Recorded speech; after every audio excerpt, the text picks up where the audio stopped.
Hello and welcome to the first ever episode of the Chronicles of Diesel, a chronological survey, if you will, over the filmography of film star actor extraordinaire Vin Diesel. My name is Ethan. With me is Devin. An attitude like that definitely isn't going to get me an Oscar. Yes, that's the case. That quote is from a film we're going to be talking about today, a short film called Multifacial, and we're also going to be talking about another film called Awakenings. We'll get to those in a minute, but basically this show, if you're new, hi, yes, this is the first episode, so technically everyone is new to a degree. Well, technically the second, but it's the first. It's the first actual episode. First act. The other one was a prelude. Yes. Prologue. Both of them work. Yes, so how this show works is that every episode, which airs once a month, the first of every month, by the way, on multiple podcast services now, officially multiple podcast services, even Spotify. It's a lot easier than I thought to get it on there. Every month, we talk about a new film by Vin Diesel. We're going chronologically through his entire film history. In order, so every month is the next one. Film and media. Film and media. Well, yeah, but for the most part, video it's just games. films. Yes, there's like 3, maybe 4, technically how you split them up. We're gonna be going through all those things, and each episode is the focus on one of them. For the most part, sometimes there's 2, like in today's episode here, we're gonna be talking about 2 things. We're going to be really diving deep into each of these films or media. And giving our thoughts, giving our analysis, really diving deep into what Vin Diesel, his whole thing in this film is about. And we're going to be looking at his acting career throughout the entirety of this series. And our goal, I guess, is to just learn more about him and just see his, like, in a movie, you always have a character arc, right? Well, I want to know what Vin Diesel's character arc is in real life. And I think we're going to find out. I'm actually... Just from the 2 movies we watched today, I feel like we learned a lot, I think, already. Yeah, I wasn't expecting a lot of the things that we saw. And so I guess we can get into it. How the structure works for this show. We're going to be talking about kind of current Vin Diesel news. Obviously, this Vin Diesel isn't dead. He's not retired. So new things are happening in the world of Vin Diesel. So obviously we can't just ignore that. So basically we also kind of treat this as kind of amateur news on a subject, right? I am not a news anchor, or I'm not a good journalist, but I'm getting better. Hound. A news hound. I like that. Yeah. Current Vin Diesel news. Has he been in any interviews? Has he posted anything weird on Instagram? He probably has. Basically recap an entire month's worth of Vin Diesel news, right?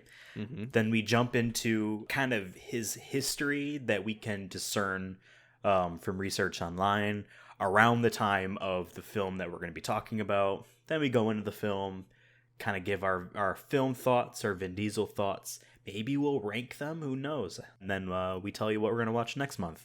So I guess do we want to start? Yeah, let's go for it. All right. I'll do the news then. Yeah, sure. I don't have a good name, so if people can think of a good name, because right now I have a Word document that just says Vin Diesel News. So if you could find or think of something that sounds better, like, because we have the Chronicles of Diesel as the show name. Yeah. Maybe, I don't know, like Vin Newsel. I don't know. So maybe think of that needs to be workshopped. I don't think Vin Diesel's gonna cut it, but this time I'm gonna do Instagram, and then I'm gonna go into any interviews, articles, or whatnot. Okay. Because a lot of his Instagram stuff relates to some of the things he's doing. It's the closest thing we get to what is he doing in his personal life, Like, is he on the beach drinking a Corona? I don't know. Probably. But so our total posts as of this recording is 8. I think we had a lot more last month, mostly hyping up Bloodshot. We had a couple more hyping up Bloodshot, but in different ways. So I think it was beginning of the month he had posted a IMAX poster for Bloodshot. Mm-hmm. Looks cool. Classic superhero, anti-hero look to it. Generic, but yes, nothing too crazy. Then he had a selfie with Sam Hugan, who is, I think, the person he fights in Bloodshot. Okay. And he had the caption of, "Can't believe we're only days away. Filming with my Scottish brother Sam was a joy, and he really is good in this film. Blessed. March 13th, #Bloodshot. And I want to say my analysis of this is that Vin is a great selfie taker. He had, he has a contagious smile. Like, I smile just looking at this. And he just seems like he can just take a selfie with anybody and like it'll just look beautiful. That's my analysis from that. And I've seen other selfies and he just looks good. And then the next one I have here is one with his I believe his daughters, and they're all saying Happy International Women's Day, and I'm like, that's adorable. I love it. And then the next one, I'm not gonna go through every single one because some of them are just a picture of him with like a quote or something to like get you through the day. But there's one here with Jimmy Kimmel, and I don't know how I missed this until today, but he did it like a 10-minute interview on Jimmy Kimmel, which I watched, and I'll give you a quick rundown. Okay. I highly recommend watching it because once again, like we see Vin Diesel as Dominic Toretto, whatnot, on Fast and Furious, or now the 2 movies we watched, and we have like that's how you look at him most of the time. I think most people do. And from this man is goofy. All right, this man like is even goofier than I could imagine. In this interview, he's playfully bantering with Jimmy Kimmel, and Jimmy Kimmel mentions that Vin Diesel belongs to all of us, and he's like, I do belong to you guys, and like he was like hyping up the crowd, being like, I belong to you. He mentioned that we need to rethink daylight savings time, and I agree. So now if you want to know his political views on daylight savings time, you know it now. He's an enemy of the farmers, huh? Yes. Talked about his daughter's birthday party and how last year his daughter wanted Post Malone to come over. He also talked about his feelings about birds, specifically pigeons. Okay. But this relates to the reason that was brought up was because Flaunt Magazine, which was released last month, and I didn't really talk about it too much. He did a photo shoot with them and then did like an interview. And one of the photos has him holding a pigeon.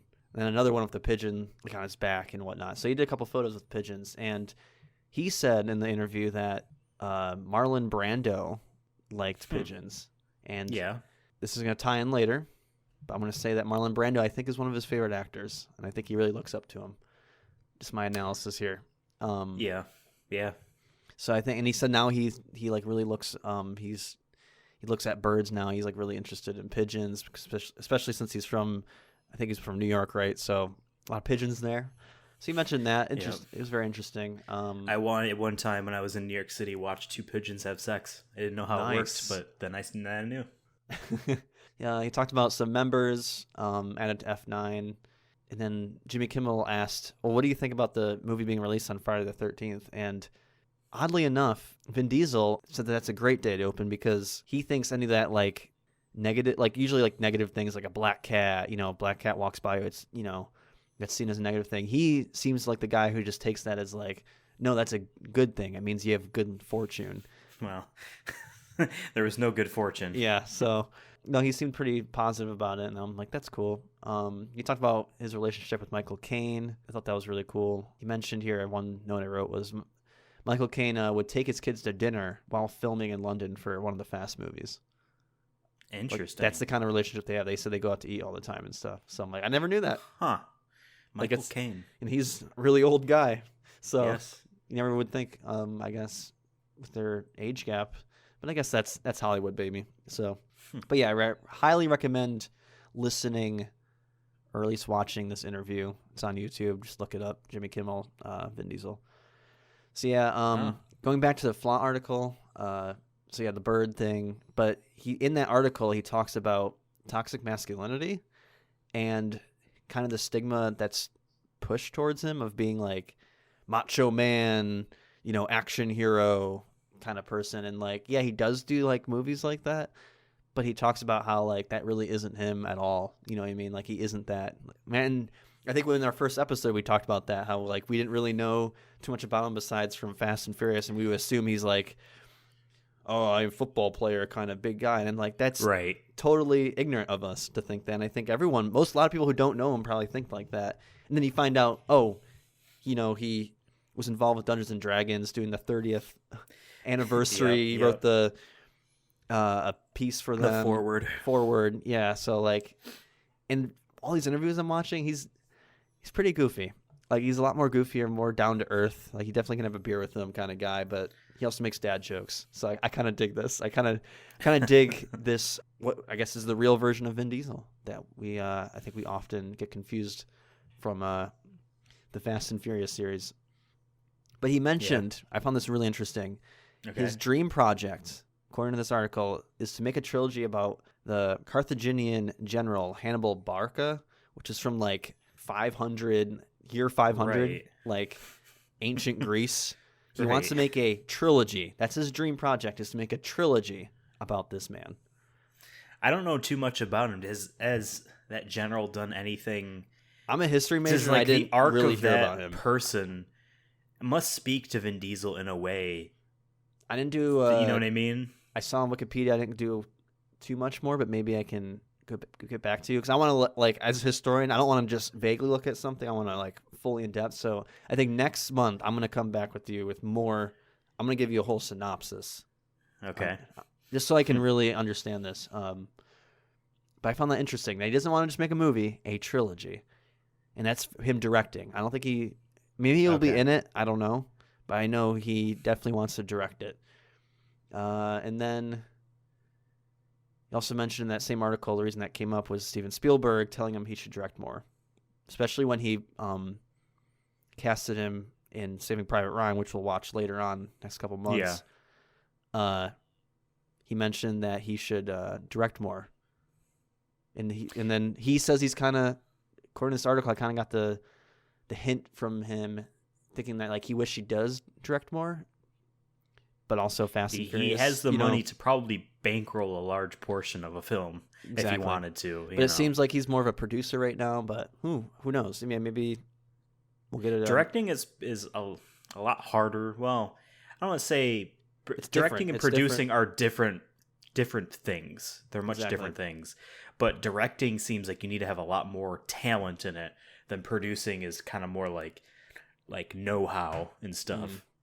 So I guess that happened. I haven't seen anything that Steven Spielberg like confirmed this. Not that he needs to. I believe him. Right. And then he so I'm back to Instagram. He did a post with Paul Walker. He does one, like, I feel like every month, which, like, kind of breaks my heart. Like, I feel for him. Like, imagine losing your best friend, and then especially when you make how many films with him, and it's forever out there, I guess. So that was that, and then he posted a selfie with Isa Gonzalez, she's also in Bloodshot, and it's on the late show with James Corden. Did a selfie with them because he went on the show, and so I watched that interview. It's a little bit shorter than the Jimmy Kimmel one, but on there he talks about how he used to be a street performer in the late '80s, which kind of works with our movies we're going to be watching, because it kind of, you're going to talk about more about the history though, so I'll say that for you. But he mentioned it, street performer in the late '80s, and then they showed a picture of Vin Diesel, like present Vin Diesel, in the studio, like a recording studio, they said some specific studio, but I don't remember the name, but I guess it's like a really famous one. And then James asked Vin, so is there an album in the works? And then Vin Diesel, I kid you not, literally like jumped out of his seat and was like, yes, there is. There's a Vin Diesel album in the works. And like the crowd got hyped. And it's all going to be original. It's not covers. It's going to be original. Wow. And he says his kids are running singing the songs and stuff. So I don't know if it's going to be pop. I don't know if it's going to be hip hop, because we do know you're going to talk about a little bit. And also there's some stuff with multifacial with that, with music. But no, I'm hyped. Where's the pre-order? You know what I mean? I know, right? Is it going to be on Tidal? I don't know. And then James said, I think Vin Diesel just wants to be in the carpool karaoke, which is a thing he does. I haven't personally watched any of them, but I know, like, it's very popular. And then, of course, he talked about Bloodshot and whatnot. So that's that. It was a pretty good interview, too. Vin Diesel did another post about we're all in it together, prayers. Just said that, and I had a picture of him smiling. was gonna say, it's crazy how like that movie basically just got destroyed because of the virus. Like, Yeah, movies like Trolls World Tour will probably make their money back. They can recover, but Bloodshot is not going to recover. It has a budget of $45 million. It's not. Small, it's just not going to make it back. Which is really unfortunate. It's not like it's anyone's fault. I mean, racists will say it's China's fault, but it's no one's actual fault that like the coronavirus is the way it's become. But yeah, I mean, think about it this way: we were supposed to have seen that movie 2 weeks ago, as the time of recording. That we were supposed to have our thoughts on that movie before giving our thoughts on these movies. You know, by the time this comes out, there's a brief window where this episode we're recording now on March 21st or whatever. You know, we might end up seeing Bloodshot before this episode comes out, and you might hear our thoughts on Bloodshot before this episode comes out. But like, as of this recording, we haven't seen it. So yeah, it's just crazy that. Yeah, I mean, I like basically twice he's I never want to see even movie like even if it was James Cameron's Avatar, you know, like at the end of the day, I'd be like, that still sucks. You don't want to. It's hard to see anybody, no matter who it is, put like so much time, you know, in or whatnot, and like advertise it, and then all of a sudden like a pandemic happens, and right, there's definitely not going to be a sequel. You know what I mean? Probably, even if the movie is good, we don't have no idea. The movie could be awesome, and we won't know. But we've given our overall thoughts on the coronavirus and its impact on the film industry on the Sonic Movie Show, which is our regular podcast we do. So go check that out if you want to hear more about that. Yep. And then the last post he posted 3 days ago, he wrote, "So proud of you," and it's a picture of the Paul Walker Foundation, which is working with the Los Angeles Regional Food Bank. Right now, they're saying if you donate $25, it provides 100 meals to children. Use the link in his bio to donate. So if you want to go donate a couple bucks, you can go do that. I thought that's cool. I didn't know Paul Walker had a foundation. That's cool. Yeah, I wonder who set it up. Was it actually set up by Paul Walker? Like before, because obviously he had money. He had money before he died, because the films did make a lot of cash. But I can also see like someone like Vin Diesel making it after, you know, in honor of, you know what I mean. Mm-hmm. Generally speaking, you don't really name a foundation after yourself if you're a rich person. It's more of like, oh, you funded a wing of a hospital, so they give you the name on there, you know. Mm-hmm. So yeah, I'm not really sure, but still cool thing, especially during what we're dealing with now. You know, money helps a lot of people. So I watched a video where a couple people steal a whole bunch of food from a grocery store and then make lunches and give them out to homeless people. So anyway, and it plays a Robin Hood song during it. I'm like, oh, I like this. So that's all his Instagram stuff. But the last thing I want to talk about was this couple different articles mentioned it, where Vin Diesel said to the media that Guardians of the Galaxy 3, that Groot will be awesome. According to him, it'll be Alpha Groot, whatever that means. And then someone asked James Gunn that, and James Gunn tweeted, "Haha, no idea. Maybe he just means the most awesome Groot ever." So I don't know, because he hasn't seen the script. I saw that exchange as well. He hasn't seen the script, but I guess Karen Gillian has, and maybe a couple other actors, but he hasn't. But maybe it's just his mentality going in. He's like, I'm gonna make it the best Groot of all the Groots. So, but we'll get to Guardians of the Galaxy 3 in the future, eventually, years from now. Oh man, we might survive. Who knows? Who knows? Again, we're doing these episodes once a month, so it'll be literally like 3 years from now. So.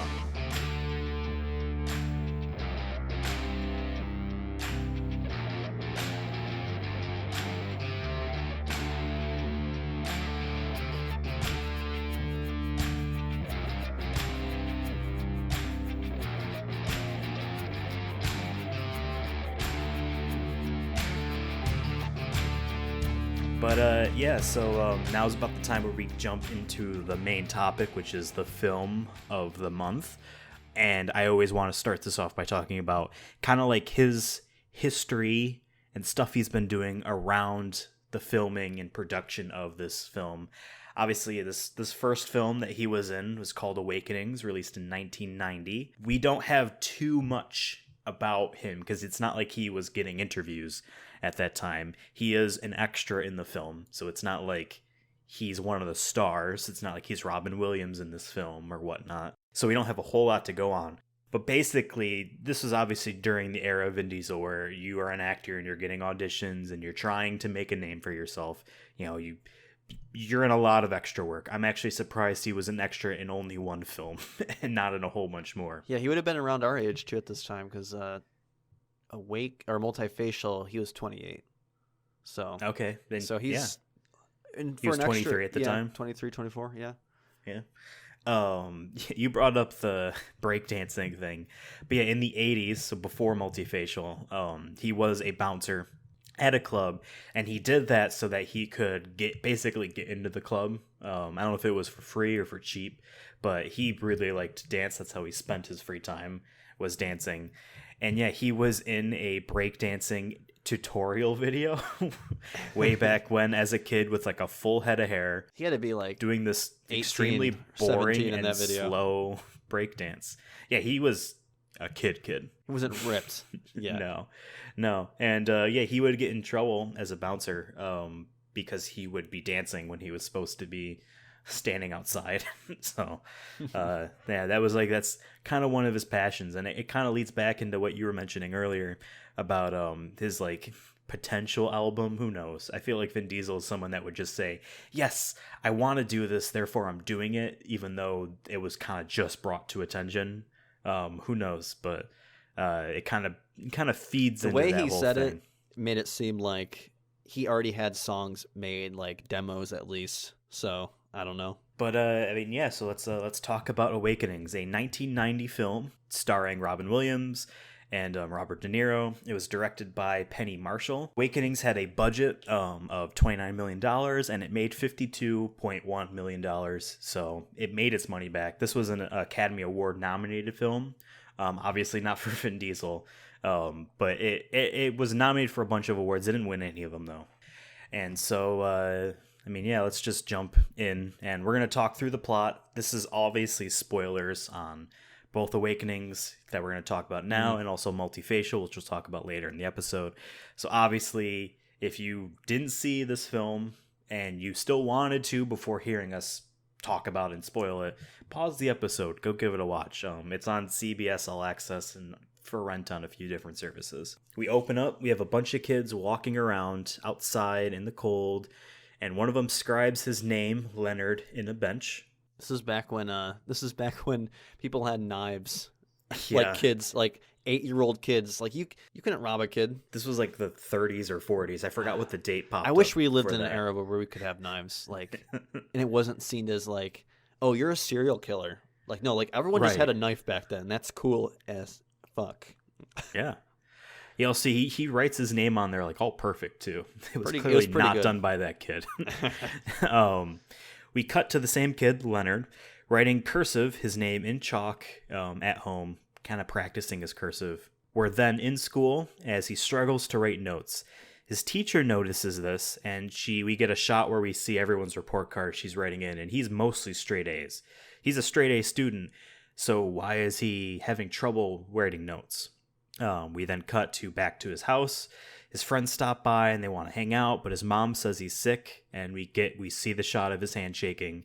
He has Parkinson's or something like that, some sort of neurological disorder like Parkinson's. They're all kind of linked. That's the sense I got from this film, is that they're all kind of all together, based on a true story. And then we jump forward to 1969, and it's in the Bronx. So we're here with Robin Williams, aka Dr. Malcolm Sayer. He rolls up to a hospital for an interview at a hospital, but he wants to be in their neurology lab. They don't really have one, though. There's only like a few people. They want him to be an actual doctor, and it's not going well. They do take him, but it's clear he's not actually suitable. They just need someone, and he needs a job.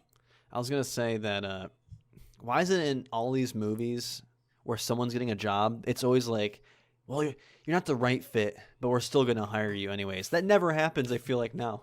Right. At least not to me, but I guess we're younger, but I never met anyone who was like, yeah. They tell you that there. Yeah, I went in and they're like, oh, now I'm a teacher. What? Right. Also, like, there's never ever going to be in any interviews where you can hear them over talking, be like, yeah, he's not really the guy. I don't know. Do we really want this? You know what I mean? Like, that was a terrible presentation. Completely unprofessional. So he's in the position now, and he has contact with a lot of patients with chronic diseases, such as Tourette's and Parkinson's, everything like that. He's not used to treating patients. Again, in that interview, he never actually came into contact with patients, in quotes, except when he was literally in medical school. Mm-hmm. In a moment where he catches his breath, a nurse, who we find out later is Eleanor Costello, tells him that it gets easier. Dr. Sayer goes home to the Toy Story soundtrack. Just straight up, it sounds like it. Oh, and fun fact, the music for this film was done by Randy Newman, who did Toy Story. So I guess that makes sense. Same instruments. I'm sitting there, maybe. I'm like, this sounds like fucking Toy Story. And then I'm looking, I'm like, yeah, it's 5 years apart. Yeah. And he gets a package in the mail. It's a book on various plant life, some of which he has in his fridge. And we kind of watch him. You know, we kind of learn more about him by seeing him trying to figure out what this plant is. He's a loner through a book. Yes, he's a loner. There's another shot later in the film too, where we see all these books just everywhere. Like, he does not care about the presentation of his house. You know. The next day, he has a one-on-one with a brand new patient named Lucy. He diagnoses her with some sort of dementia. He's uncertain. At this point in the film, my Postmates arrived. I ordered a hamburger, and they put mayonnaise on it when I said no mayonnaise, so I get an instant $7.36 refund. I go back to watching the film. I'm cursed. Yeah, I don't know why you keep doing that to yourself. Because it's just so convenient. Lucy, his patient, seems non-responsive to anything, but Dr. Malcolm Sayer is able to get her respond to his attention by catching something that he tosses at her. He basically drops her glasses, he grabs it, and as he's trying to explain this to the other doctors, they are unimpressed, which is crazy because he throws a baseball and she immediately catches it. And she's a vegetable the whole time. Yeah. It's like, oh, it's a reflex. Like, yeah, and she's had none. I was going to say, like, even if, like, I feel like the older you get, your reflexes are just going to be worse and worse. And, like, he threw it pretty hard. He threw it pretty hard. That was a good, like, 70-mile-per-hour fastball. All right? So that's impressive. She must have been a catcher or something. I don't know. But I was going to say that, yeah, the doctors are all just, oh, whatever, dude. It's like, what? No. It really didn't make any sense. I get the sense that I don't know if it's necessarily the era of filmmaking this is in. There are moments in, this film where I assumed they were going to explain something and they didn't. They offhand mention encephalitis. And I had no idea what that even was. That's when I turned on closed captioning so I could actually spell out what was said. I had no idea, and they don't mention that, like, ever. Like, they talk about, those patients being treated with it. But, like, this was one of those moments where, like, I don't think the film did a good enough job to me, really trying to show that this is a busy hospital. They have better things to probably quote them, actual patients that they need to treat. Yeah, because they look out the door. They look at these people as these are lifers. Yeah, they're not going anywhere. Yeah, don't waste your time. Yep. Yeah, you have patients that actually you can do something to, and we need to get them out the door. This is, I mean, a business technically. They need to get these patients out the door. His nurse Eleanor actually is impressed by this. The next day, Dr. Sayer stumbles upon a similar patient and tests the same thing on him. It works. Malcolm Sayer sees Lucy, that patient from before, standing and trying to walk in a straight line in like kind of a communal cafeteria kind of setting. Mm-hmm. He gets some help and they clear things out of her way, but she just stops walking. And he's not sure why. He gets the sense that she's trying to go for this water fountain, but there's something that's preventing her from going, and he's not sure if the thought just stopped or if, there's something actually preventing her. I was going to say, I feel like they did a great job here of hinting at the fact that it was something with the floor, because they kept panning towards the floor, like towards her feet. And you could tell like that because they had well, you'll explain it later. But like they just did a checkered pattern. Yeah, it was a checkered pattern that ended, and like she stopped right before it ended. So I like that but storytelling. I think it was there. subtle enough because I didn't actually notice that the first time. See, I noticed that the first time. I'm like, I'm not a doctor, but I wonder if it's something to do with it not being checkered, that she feels like she can't go any further. Yeah. So back at home, Malcolm is relaxing, and we get the sense, like I said, that he likes to read and learn about a lot of things. We pan across the room, we see all these books, and it's just stuff everywhere. It's not necessarily super neat and tidy. Rushing back to work in this moment, he realizes that all these patients have a common connection. At one point, they each had encephalitis from the 1920s. They all survived, obviously. It's something that probably could have killed them. Researching this, he discovers a doctor who examined all these folks way back when, and he visits him. The doctor says that they were insubstantial as ghosts. They were just, when they woke up, they were just gone. It's like they were somewhere else. Yeah, and they did, the whole movie is like this, where it is freaky. It really is. Like, I can't imagine that. Just like someone you love, one day is, you can talk to them, gone. And the next day they're gone, and they'll be like that for the rest of their life. It's scary. It's very scary. Yeah. The doctor shows Malcolm old footage and recalls the experience. Children with neurological symptoms. He explains that the encephalitis virus destroyed the higher faculties of the brain, and to quote him, not necessarily exactly, but he says, it has to be that way because the other alternative is too horrible to think about. Back at the hospital, Malcolm has an epiphany while watching children play outside, especially one of them playing with hopscotch. He figures out that Lucy did not walk further because the pattern on the floor did not continue past that point. Using paint, Malcolm and Eleanor finish the pattern. Lucy walks past the drinking fountain into a window and just looks out. And Malcolm is kind of like disappointed. Like he was expecting a payoff of some sort. Yeah, I mean the payoff is more. Yeah, there's no payoff, but instead you just get this like your heart sinks because you realize she just probably wants to go outside. You're trapped in here your entire life with other people who are suffering the same thing. It's going to be demoralizing. And you see like kids outside playing, like right. And you probably think back to when you were a kid and you had that freedom and now you don't. So that's how I interpreted it too. Yeah. It's in this moment that Malcolm looks around and notices another patient whom he's noticed before watching Lucy. He then visits the home of that patient's mother. Malcolm learns that this patient's hands would shake when he was 11 and that he has had trouble writing and that his mental state got worse and worse. He is the child from the opening credits, Leonard. He did read a lot, though, in that state. Back at the hospital, Malcolm examines Leonard, that patient, by seeing how his brain responds to a strobe light. He then says Leonard's name to him, and his brain reacts.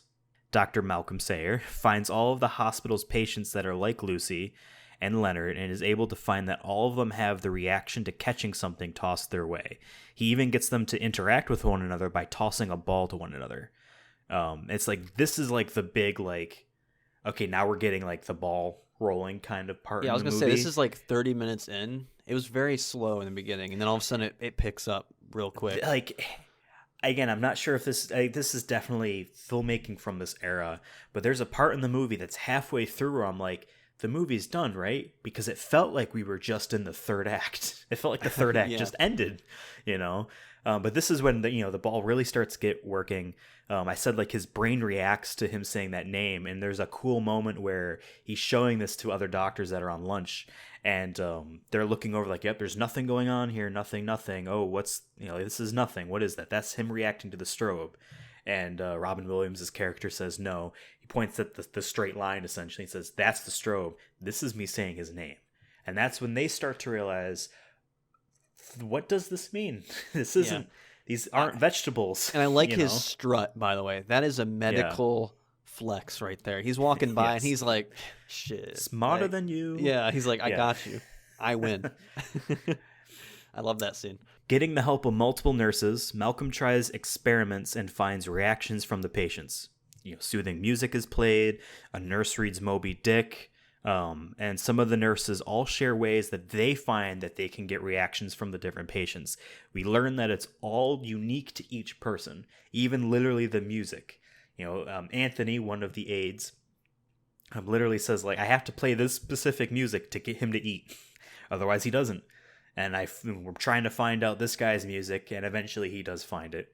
I think it was Jimi Hendrix, yeah, everyone is a little bit different, and everyone is unique, and to find the ways to get them to move.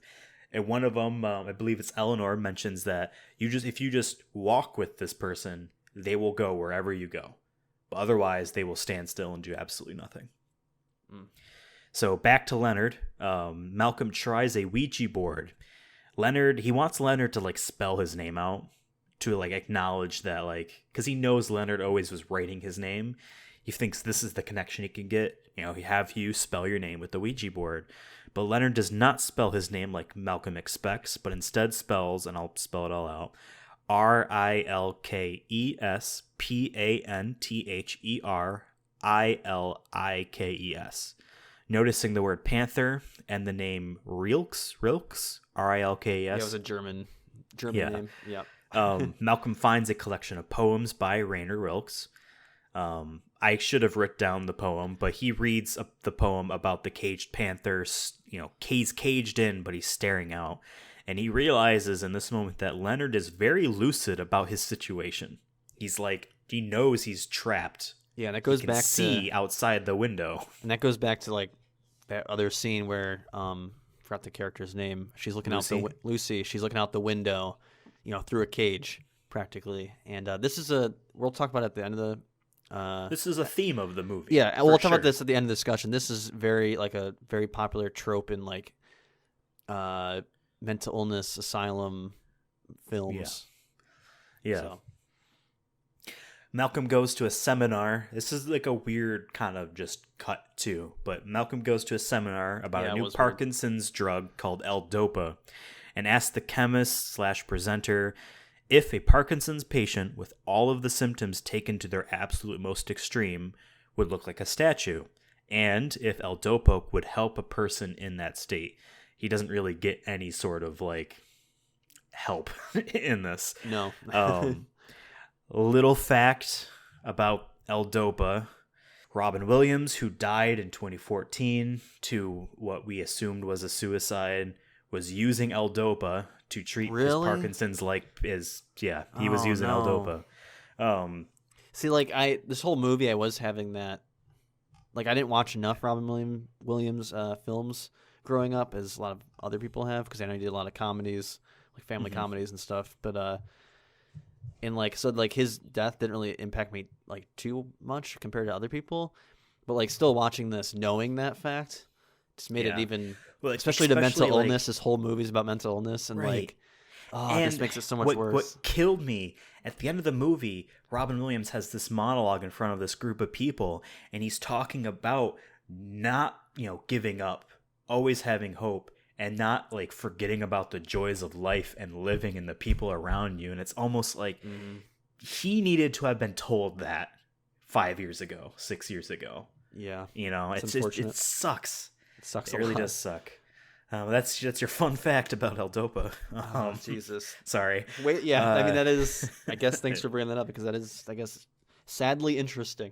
Eventually, Malcolm does get the permission from his superior to get some L-Dopa for testing. He gets a little bit zealous, I guess, if that's the term I want to use, and trying to be like, I want to get it for all the patients. Well, one. He gets it, but he needs the, obviously, caretaker of the patient's permission to get this experimental drug, because they have no idea what it's going to do. So he gets Leonard's mother to sign off on using the drug on her son. So another little fact, originally, Robert De Niro wanted the actress Shelley Winters to play his mother. However, the studio insisted that she read for the part first. She was not the person that played his mother in the film eventually. But they wanted her to just read it. They didn't want to just take her because Robert De Niro said to. Winters refused to do so, and when she met with the casting director, apparently she put both of her Oscars on his desk and said, "Some people think I can act." Oh my God. So there's drama. Oh, wow. Yeah. Damn. I'm not sure why they passed on her. It could have just been that she was not providing the vibe. She has a monologue later in the movie that was pretty powerful to me. he gets her permission to use the drug on her son, and she assists him in administering the drug. It does nothing in orange juice. It does nothing in milk at 200 milligrams, or even at a higher dosage of 500. So, in what I can only describe as an ethical breach in his position, Malcolm sneaks him 1,000 milligram dose in the middle of the night. Like if he died or something, like you can get arrested, going for to that, jail for life. Let alone fired. It's murder, dude. But yeah, what if he died? But in the name of science, he's a mad scientist. And this movie is based off a real story about a doctor. His name wasn't Malcolm so he admitted Sayer. that, which I don't know, unless they dramatized it. So Malcolm falls asleep next to Leonard, and he wakes up to find him having moved to a distant table. He looks stationary at first, but when we approach to him, we can see that he's trying to write to some degree. Malcolm goes to him, and Leonard looks up and says, "It's quiet." I now realize that this was Robert De Niro. I had no idea this was Robert De Niro until I actually saw his face at this point. Because this was 30 years ago. He was a lot younger than the Robert De Niro I'm aware of. So Leonard is writing his name, and he says me. He's kind of this defiant, like he is acknowledging. He's able to walk around and take stock of his surroundings, and we start to get the sense that he, while lucid about him being in a cage, so to speak, was not actually like aware of every single day of his life. It's almost like memory loss, where like he was aware that he was in a coma of sorts, but he didn't remember like every second during it. It's almost like a deep sleep. You went to sleep. Yeah. You knew you went to sleep, and then you wake up, and then you're like, wait, I'm 30 years older now. You know what I mean? So hence the title of this movie. Yes. Seeing his mother for the first time in about 30 years, they take him around the hospital, and she raises the question to Malcolm, of whether or not he knows he's lost 30 years of his life. Before you go any further, though, I want to say the scene where he sees his mom for the first time. I have never cried in a movie like in the last 20 years. And that week. No, I don't know why. I just like my body won't let me cry, but I've gotten close plenty of times. And this time that was close, dude. Really? And I was sitting at home because Bryn was at work and whatnot. I was watching this, and I'm like in that scene where she like walks out, and I just see his like Robert De Niro's face bright up and like her face bright up, and I'm like, don't do it. You can't. We can't let this streak die. And like my heart definitely sunk, but like it was more of a joy / like despair all at the same time. That was a really, really good scene in my opinion. I was about finishing up my French fries at that point, not being able to eat my hamburger. Wow, they're reunited. On it. Crunch, crunch, crunch. Yeah, and I had to pause this movie a lot to write these notes. So, where was I? So yeah, they raise the question: does he know he's lost 30 years of his life? But he soon realizes, after seeing his picture and looking into a mirror, that has happened. And I'm surprised he actually doesn't go ballistic about it. I feel like I would go nuts if I woke up one day as an old man in a hospital. But going to sleep, Leonard's mother sings a lullaby, which, if you pay attention to the lyrics, sound like they're talking about the DreamWorks logo kid. Oh my. Maybe it was. That was their influence. Maybe, yeah. We get a tiny mini montage about Leonard, and we're outside with him. Malcolm's with him. He's taking him a tour around the 1960s. He's experiencing all the newfound joys of the 60s, and they come to the bench he scribed his name into all those years ago. And I'm surprised that this scene didn't linger, or it wasn't powerful at all. I feel like that would have been a very touching. Yeah, because it wasn't like music playing over it during the whole time, and he's pointing to it, and they're laughing. Yeah. Like, oh, this is the day before my hand started to shake. Like, essentially, yeah. This is the beginning of the end almost for him in that way. Yeah. Because right after this, it just cuts to Leonard and Malcolm are at Malcolm's house. And Leonard says that Eleanor, the main nurse, told him that Malcolm is a very kind man. He's hot. He's hot. We've had this briefly briefly throughout the movie a kind of relationship starting to form between Eleanor and Malcolm that is a tiny bit more than professional. We see this in moments where there's a breakthrough and they get closer, together. He slaps her ass at one point. Just kidding. Yes. Kidding. And it is in one of these earlier scenes where she asks him if he wants to go get a cup of coffee with her after work, and he says no. I'm surprised I forgot. I felt that. I'm like, dude, she's asking you, dog. Yeah, take it. Just do it. Get out. Although it is late. I had coffee that late. It's like it's Wednesday. Yeah. Want to get some French fries with no mayonnaise on my burger? I'm kicking myself because I forgot the real doctor who Malcolm Sayer is based off of. I forgot his name. But anyway, he was also really shy in real life, but he was also gay. So they changed this for this movie. God this damn is it. definitely 90s? One of those. This is one of those dramatizations. They wanted to give Malcolm a bit of an arc as well. You know, he grew. Yeah, they wanted to give him something. So, back at the hospital, Malcolm discusses with his superior about getting the rest of the patients on L-Dopa, but that would cost $12,000 a month, which 1990 is a lot more than $12,000 in 2020. His superior, which I assume is just the head of the hospital, is dismissive, saying that the small amount of benefactors the hospital has would not want to pay any further. And then we get the scene of all of their colleagues at another table stand up, walk by, and place checks right on the table. Dropping them checks, boy.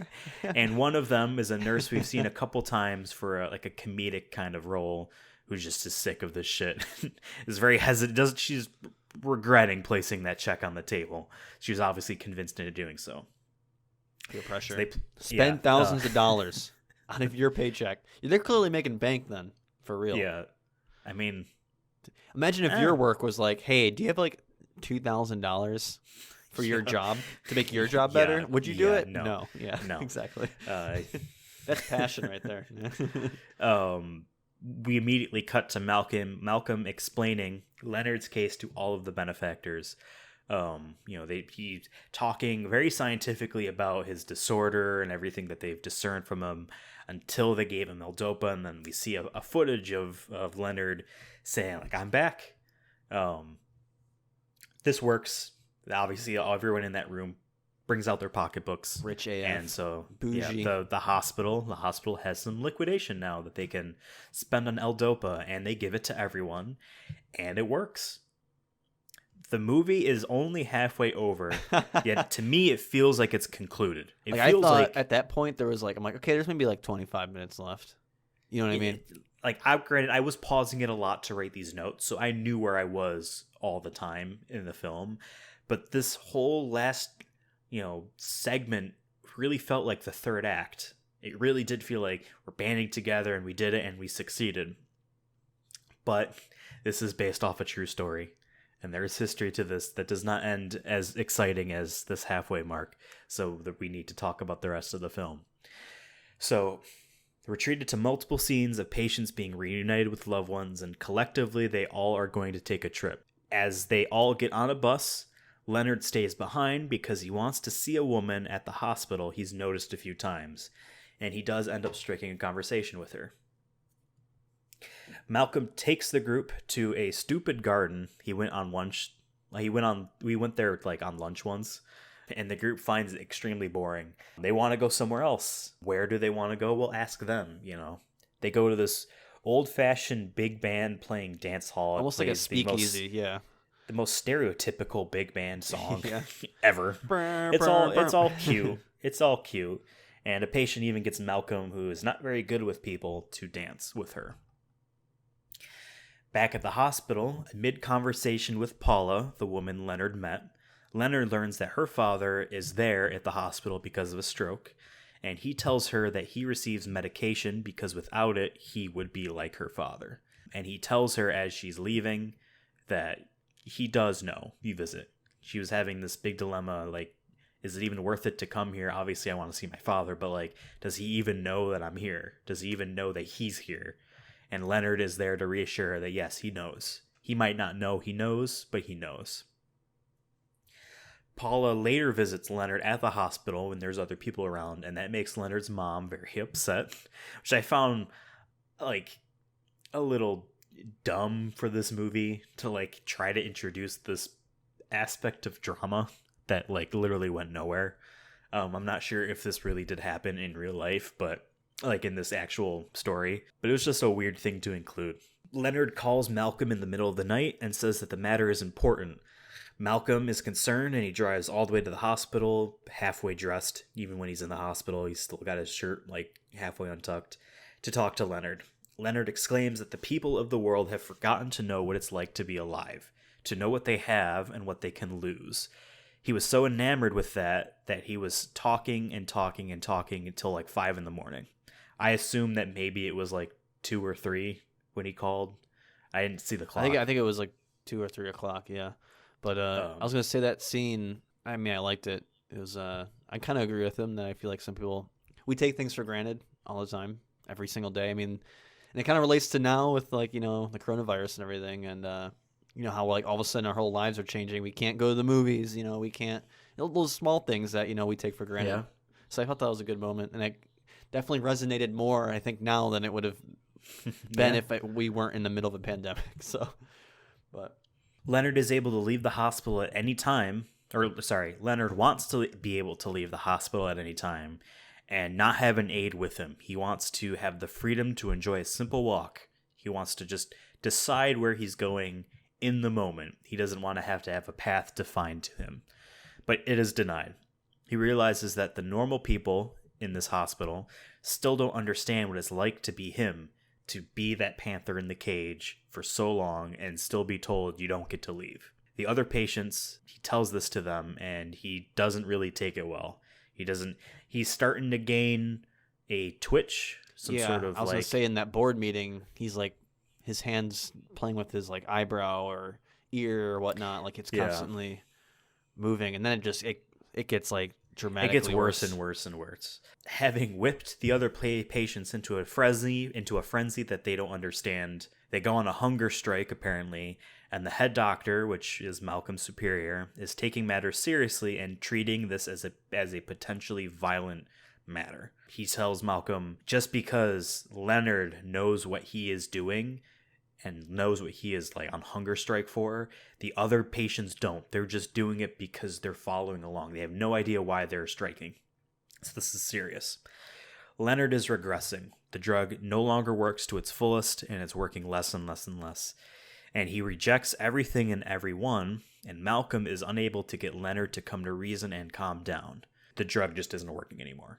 It's just, he was taking it earlier than the other patients were, although we don't really get the time frame on how long in between they tested on him. I was gonna assume it's like several months. That's what I feel like, to be able, because he was speaking he was speaking like very fluently when at first he was stuttering a lot, like trying to get words out, and all of a sudden like they do some of montages, and then all of a sudden he's like, "Yo, what's up, fam?" But it's very easy to just. It's my first time through that section. To me, it almost felt like one day. So like, why? You know what I mean? Like you can get the sense if you're not really super paying attention, you might be like, "Well, they have tomorrow." Then you know what I mean? Yeah, he's regressing, and it's not going to get any better. But to be fair, wasn't the real story? Wasn't it the summer of 1969? So maybe it wasn't. It must have been 1 or 2 months, and then everyone else. I don't know. So later, Leonard comes to the conclusion that on his own, and he comes to the conclusion that he's not going to get any better unless he needs help. So he goes to ask for it. There is like a tiny scene of like, him kind of destroying Malcolm's glasses, and Malcolm comes back and blah, blah, blah, blah. He's showing signs of regressions that the patients do not still, and they're afraid. And they're asking Malcolm, like, is that going to happen to us? And Malcolm's trying to reassure them that you're all unique, that you're all different people, and things, are going to happen differently to everyone. But deep down, he knows it's probably going to happen to them too. Malcolm wants more studies on Leonard, and Leonard really, really wants these tests and stuff. He wants them to learn on him, use him as an example, and learn from him.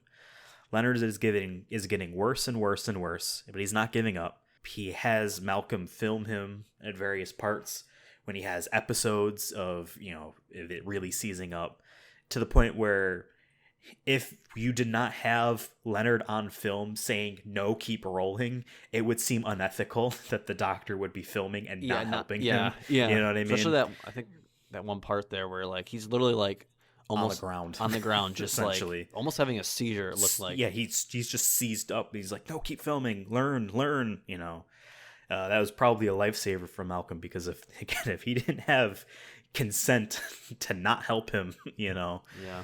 But again, he did slip him 1,000 milligrams of an experimental drug in his sleep. So, yeah, I mean, at this point, I realized I never saw Vin Diesel. Leonard is now giving up. Yeah, same thing. I want to say I didn't see Vin Diesel until after the movie was over. I'm like, where the fuck was Vin Diesel?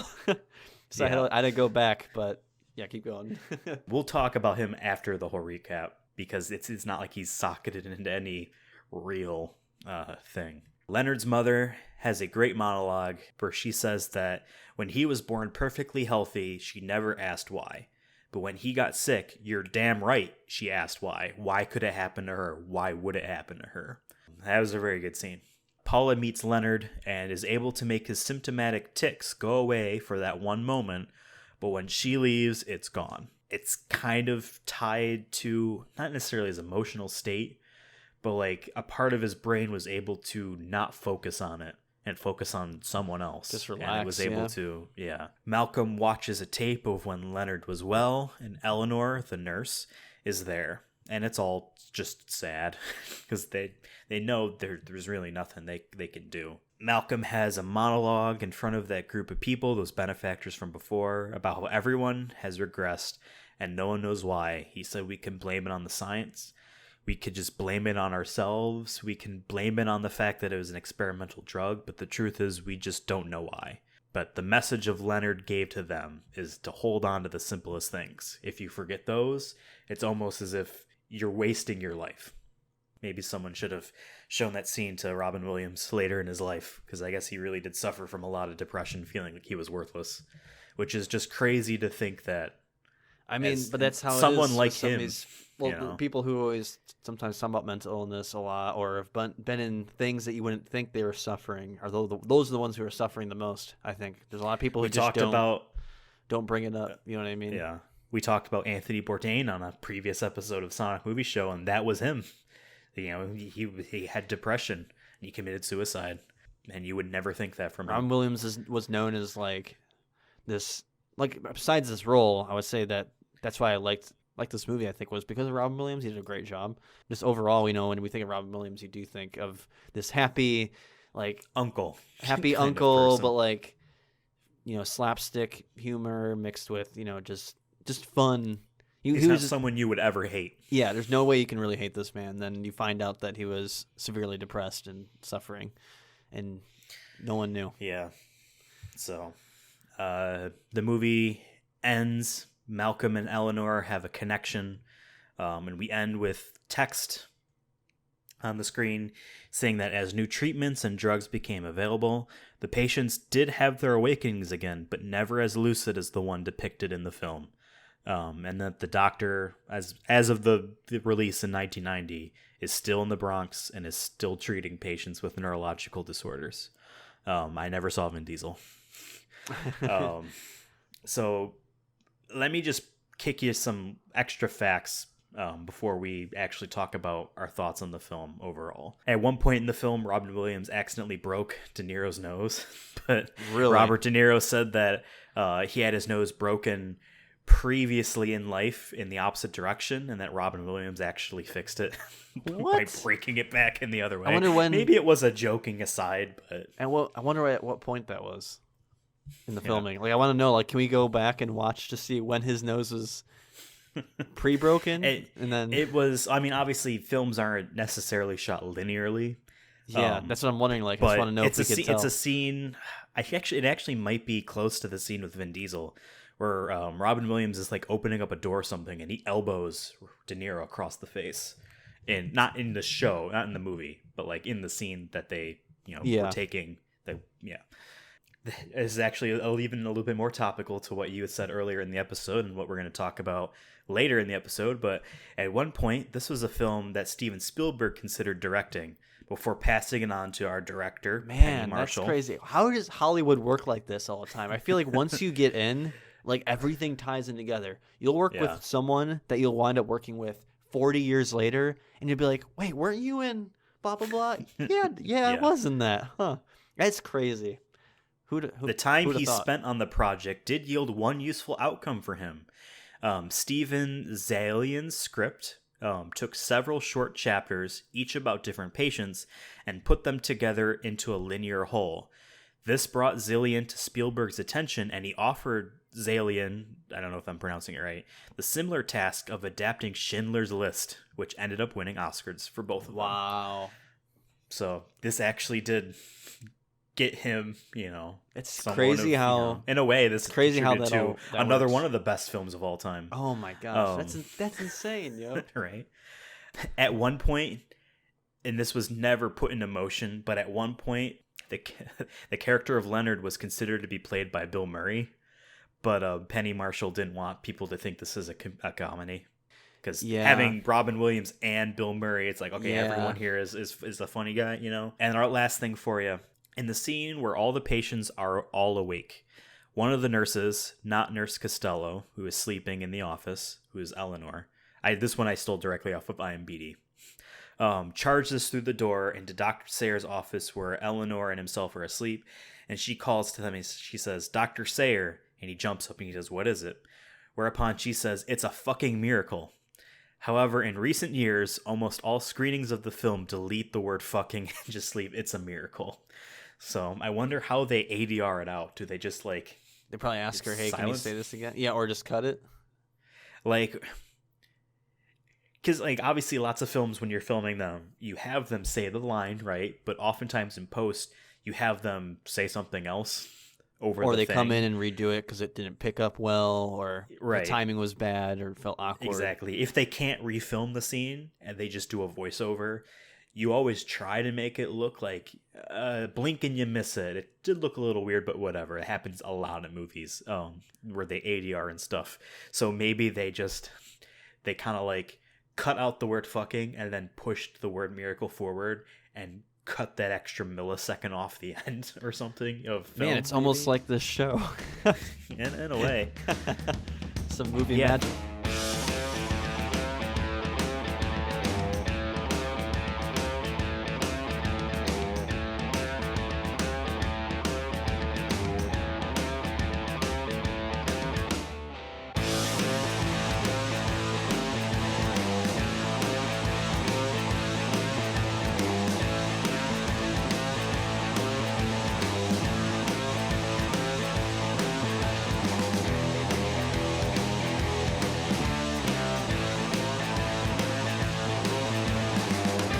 So that is Awakenings.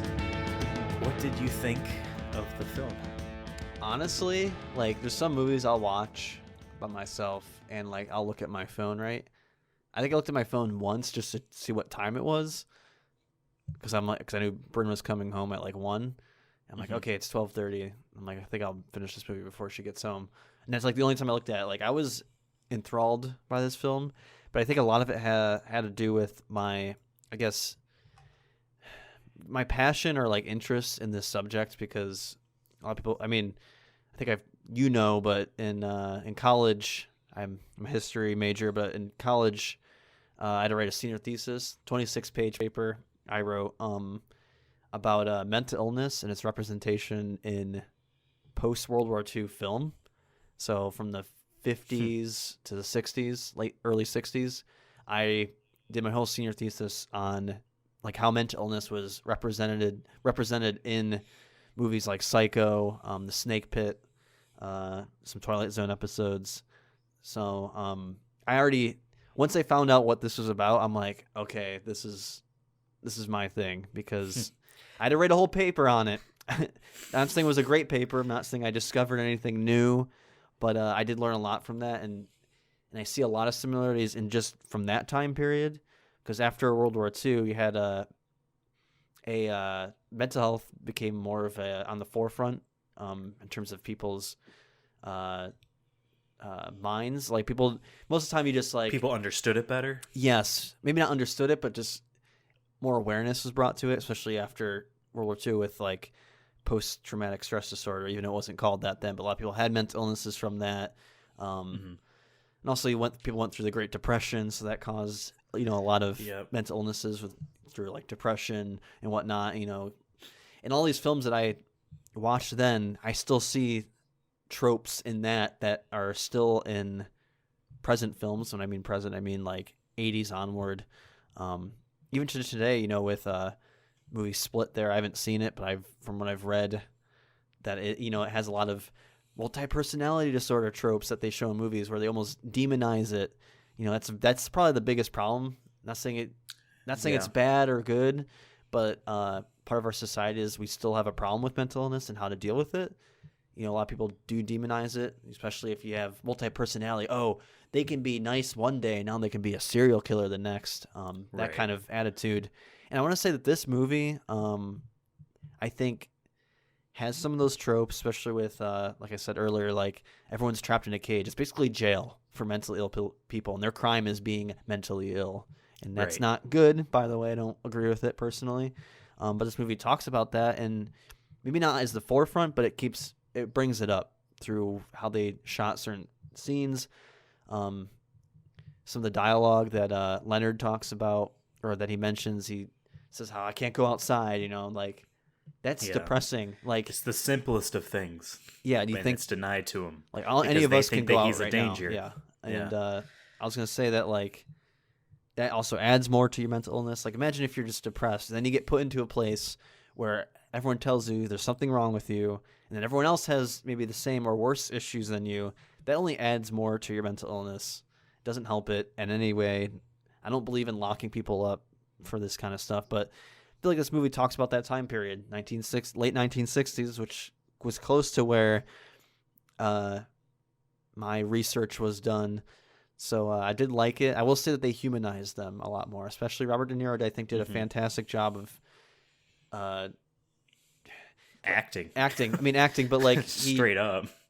But I mean, like his character, even when he wasn't, I didn't like some of the dialogue they used, like, oh, he's normal now or whatever. But like when he was in that state of not being fully aware where he was, like you can still see like in his eyes like pain almost and just sadness. And like I felt that. I really did. And I feel like he did a fantastic job. And I feel like this movie, compared to other movies about mental illness, at least humanized them more than I've seen other movies, because I've seen films where they're just, oh, they're crazy, they can't be fixed, there's a reason why they're locked up, right? You know what I mean? And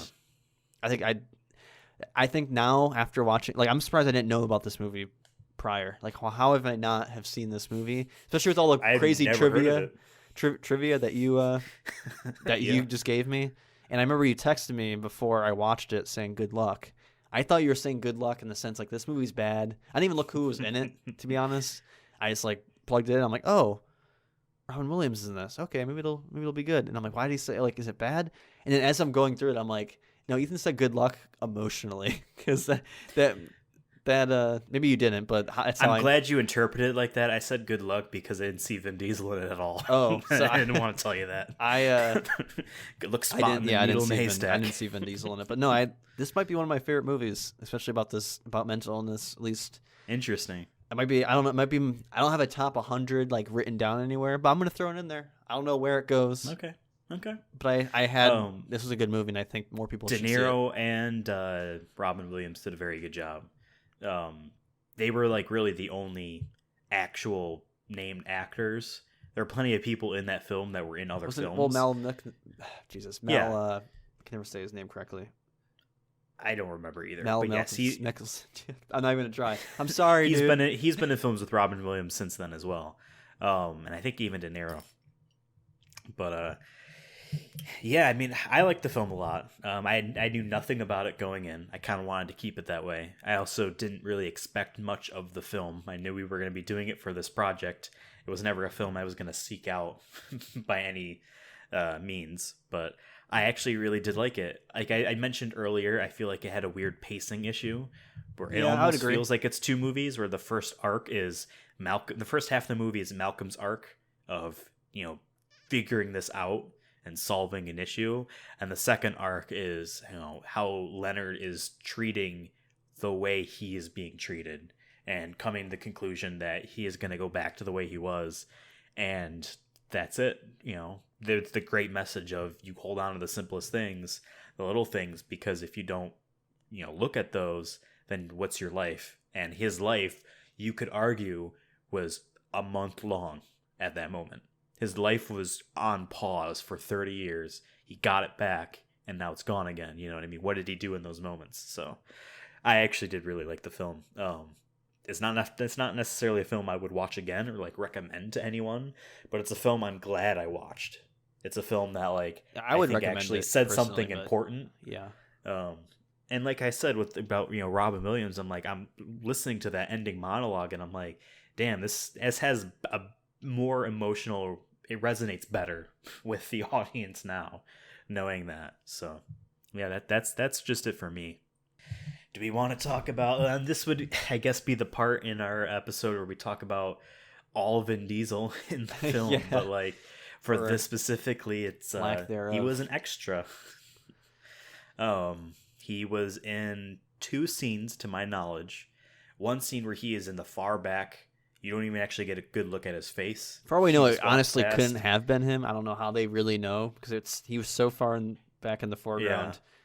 It's during the scene where one of the patients, who's now recovered for the time being, wins a watch. Wins like a pretty nice watch. And in the background, you see what looks like I think he's like I forget the exact term they use. He's an orderly. Yeah, an orderly. That's the title. But you see him in the background. He looks like at the I think it's like a table or something. It's like a weird flower table thing. Something. He looks at it and he's in it for 2 seconds. 4 milliseconds. Yeah. Yeah. And then the other scene is he I forget if he opens or he closes. I think he closes a gate door. And I couldn't find this. Doctors. I couldn't find this anywhere, any video of it. So I had to actually watch it back. And the only reason I knew where the time mark was because someone mentioned it on the YouTube clip of that other scene we were just talking about. Someone said there's a better scene of him at 1:30. See, I saw it. I did see it on YouTube though. Oh, you did? See, I couldn't find the exact video of it, but I just looked up. So I just went back in my stream and just looked at 1:30 mark. So if you missed it, go to 1:30. He opens the door and he closes it. Yeah.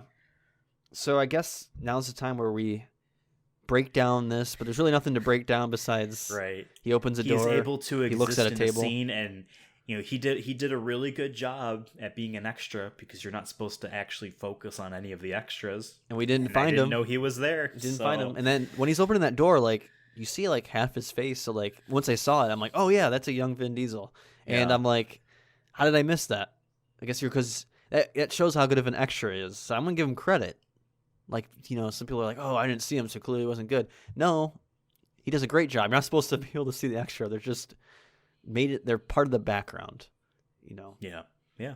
So I think, and I said this off air, but I'll say it again so it's on the episode. But it's funny, if you look up, Vin Diesel's filmography and his body of works, this movie gets listed, and his role is an uncredited orderly role. That's a very nice way of just saying extra. It's weird. If you think about it, is extra an actual position? Because they're not in the credits on anything. They might be listed as I'm an extra as an orderly. Oh, I need you in this day. He might have been doing other projects while this was filming, like that one clip I sent you off air of where he's doing he does a commercial for a toy fair around the same time with the sharks action figures from that one cartoon back in the 90s. Street Sharks. Sharks, yes. So this probably was something he just did on the side, and he probably was. I want to know what he was feeling. I'm sad that we don't have really any interviews. Yeah. But I want to know what he was feeling like at this time, or like just being like, oh, I got to work with like Robin this Williams. Like, did he meet Robin Williams? Another gig. Yeah. You know? Did he meet Robin Williams? He was in the same scene as Robert De Niro. Did he get to talk to him at least? I've heard plenty of stories about actors who, like, you know, very nice, friendly actors. Okay, scene's done, and then like, oh, you know, taking photos and whatnot with extras or whatever. But then I can also see Robin Williams wouldn't have been that person, but Robert De Niro could have been a person that just immediately goes back to his trailer or whatever. So yeah, we don't know. Yeah, Vin Diesel did an amazing job, and it's definitely, you know what, it goes on the list of Vin Diesel. So we're gonna be making a list from here on out. We're making a list of like just Vin Diesel's performance, and we're just gonna rank them. But obviously, since this is the only one so far, it's last place. It's first and last. So. Yes. Awakenings, number 30. So I think that's how far the spreadsheet goes to. So yeah, that was Awakenings, a 1990 film that had really not much of Vin Diesel in it. So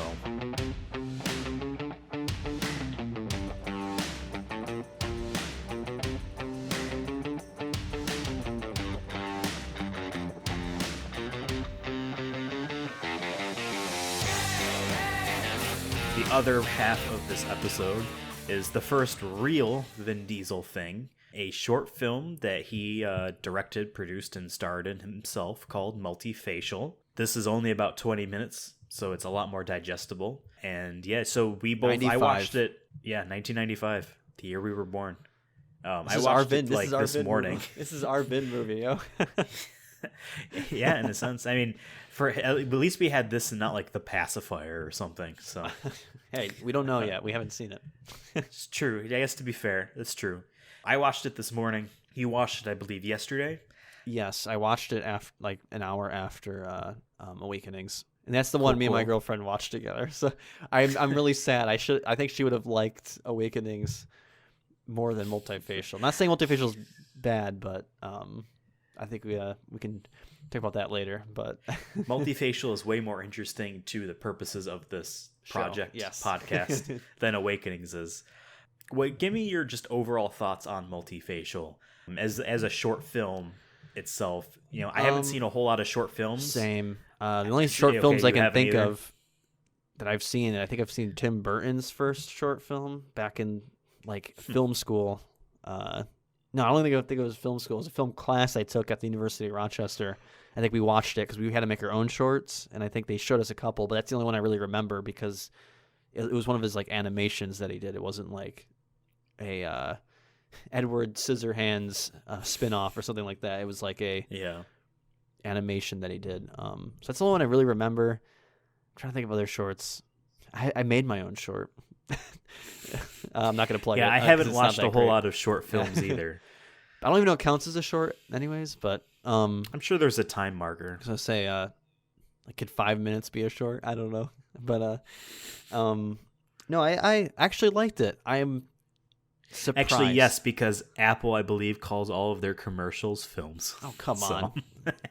Whenever there's an Apple press conference and they're like, oh, you know, here's our brand new product. It's the Apple Watch or whatever. Now here, let's watch a short film about it. And it's basically a commercial. So no. Yeah. No. If there's artistry put into a commercial, it's a short film.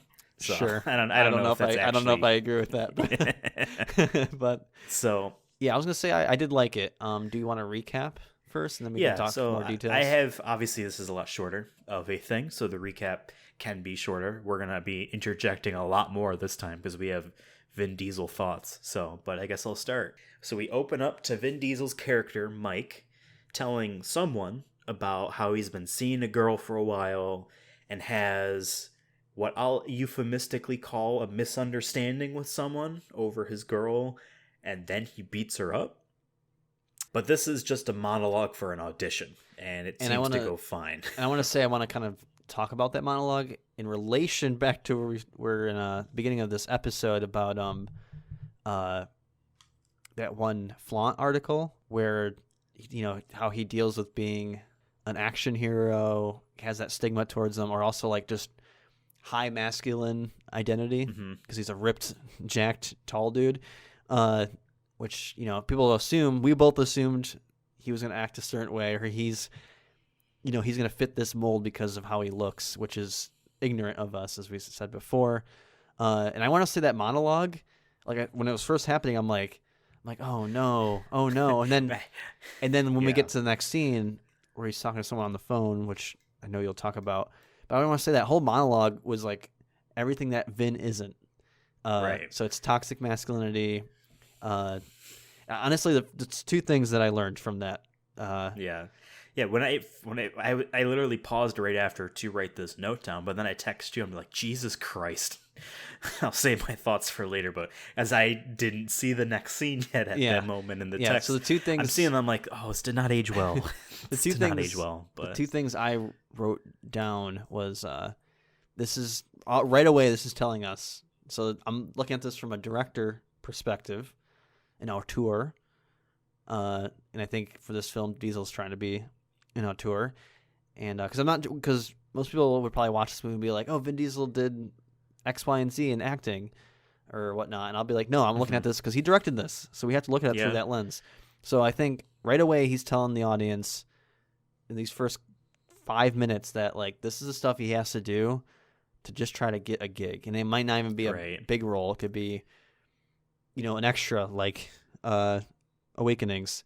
That's the first thing I learned. The second thing is that this movie's telling you is that even if you did everything right, you still didn't do anything right because of either how you look or how you portray yourself going in, like just all those little things. And like basically, he wasn't Italian enough for this Italian role, even though he could speak Italian seemingly very good. Exactly. But he's outside on a payphone with a friend. We don't know who this person is. Either a friend or an agent. I'm not really sure. Yeah. He's the one that gave him the monologue, and he laments about how they're going to think he's a misogynistic, homophobic Guido. Now, Guido is a term that could be racist. I'm not quite sure about it, but it is definitely a term for an Italian that I think is supposed to be a very toxic, masculine Italian man. So I think in that moment, it's not necessarily like as if he, I don't know, said the N-word or something like that. So, but he's upset about this, and he's on the phone. And I did like that scene because immediately, like what you thought, me, like relax. Yeah, because we went from like one extreme being like, oh no, Vin, I don't want this. I don't want to know this past. And then it went to like, no, like he's good. He's showing 2020. That like, 2020. He's showing that like this is, he doesn't want to have to say those things, but he's trying to get a job, make ends meet. And then at the same time, he's fighting himself, being like, that isn't even who I am. I don't want to be doing that kind of work. So why did I even go to this interview? Film. You know what I mean? That's how I interpreted that. So yeah, and we kind of get this beginning of this theme here in this next scene. He walks into a waiting room for another audition, and he runs into a friend named Ivan that says that he just booked a commercial. Mike comments about how Ivan seems to be getting a lot of successful auditions, and he's happy for him. It's not like man, you're stealing him from me, but he's happy for him. Mike says that he wants to get out of this commercial scene and into real work, real acting.